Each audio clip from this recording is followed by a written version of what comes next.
അപ്പോൾ hello guys, welcome back. നമുക്ക് ഇന്നൊരു ടെക്സ്റ്റർ പെയിൻറ്റിങ് ആയാലോ. അപ്പോൾ വായോ, നമുക്ക് ആദ്യം ഒരു കട്ടിയുള്ള ചാർട്ട് പേപ്പർ വേണം. അതിനകത്ത് ഞാൻ ഒരു സർക്കിൾ വരച്ചെടുക്കുന്നുണ്ട്. ഇനി ഞാൻ റഫായിട്ട് കുറച്ച് ബ്രാഞ്ചസ് കൂടെ വരച്ചെടുക്കുന്നുണ്ട്. ഓക്കെ ആണെന്ന് തോന്നി ഇപ്പോൾ ഒരു ബ്ലാക്ക് മാർക്കർ വെച്ചിട്ട് എല്ലാം ഒന്ന് ട്രേസ് ചെയ്ത് സെറ്റാക്കി എടുക്കുന്നുണ്ട് കേട്ടോ. ഇനി നമുക്ക് ടെക്സ്ചർ വർക്ക് കലാപരിപാടികളിലേക്ക് കിടക്കാം. ആദ്യം വെള്ളത്തിൽ കുറച്ച് ടിഷ്യൂ പേപ്പർ കുതിർത്തെടുക്കണം. എത്ര നേരം കുതിർത്തെടുക്കുന്നത് നമ്മുടെ പേപ്പറിലെ അത്രയും സോഫ്റ്റ് ആയിട്ട് വരും. ഇനി നമ്മുടെ ടിഷ്യൂ പേപ്പർ ഒന്ന് ഡ്രെയിൻ ചെയ്തെടുത്തിട്ട് പശയായിട്ട് മാവ് കണക്കിനെ ഒന്ന് കുഴച്ചെടുക്കണം.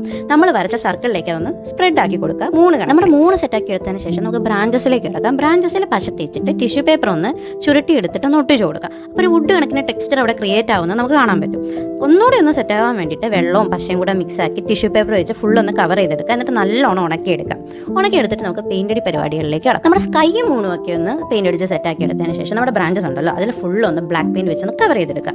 എന്നിട്ട് സ്പോഞ്ച് ഉപയോഗിച്ചിട്ട് ബ്രൗൺ പെയിൻ്റ് ഒന്ന് ഡാബ് ചെയ്തൊന്ന് ഹൈലൈറ്റ് ചെയ്ത് കൊടുക്കുന്നുണ്ട്. സ്റ്റാർസ് ഇല്ലാതെ എന്ത് നൈറ്റ്. അപ്പോൾ പിന്നെ ഞാനൊരു പഴയ ബ്രഷ് എടുത്തിട്ട് വെള്ള പെയിൻറ്റിലൊന്ന് മുക്കിയെടുത്തിട്ട് ഒന്ന് സ്പ്രേ ചെയ്ത് കൊടുക്കുന്നുണ്ട്. കുറച്ചുകൂടെ മിനുക്ക് പരിപാടികൾ ഞാൻ അവിടെ ആയിട്ട് ചെയ്യുന്നുണ്ട്. അങ്ങനെ നമ്മുടെ ടെക്സ്ചർ പെയിൻറ്റിങ് ഇവിടെ കംപ്ലീറ്റ് ആയിട്ടുണ്ട്.